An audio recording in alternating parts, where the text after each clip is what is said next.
ആയനാട് water അതോറിറ്റിയുടെ കീഴിലുള്ള കോട്ടാർ കാവടിമൂല ഭാഗത്തെ തുടർച്ചയായ പൈപ്പ് പൊട്ടലിന് പരിഹാരം കാണാൻ ഉദ്യോഗസ്ഥരും കരാറുകാരും എത്തി പണി തുടങ്ങി.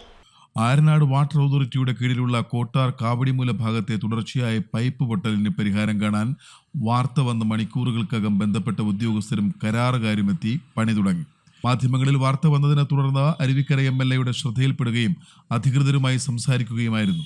ഇന്ന് രാവിലെ തന്നെ ചോർച്ചയുള്ള ഭാഗം കണ്ടെത്തുകയും അടയ്ക്കുകയും ചെയ്തു. സാമൂഹ്യ പ്രവർത്തകരായ കോട്ടൂർ ജയചന്ദ്രനും NCP നേതാവ് ഫസലുമാണ് അധികൃതരുടെ ശ്രദ്ധയിൽ കൊണ്ടുവന്നത്. ആനപ്പാർക്കിലേക്കുള്ള കോൺക്രീറ്റ് റോഡ് പണിയുടെ ഭാഗമായി കാവടിമൂലയിലെ പൈപ്പ് ലൈനിന്റെ മെയിൻ വാൽവ് റോഡ് പണിക്കാർ കോൺക്രീറ്റ് ചെയ്ത് അടച്ചിരുന്നു.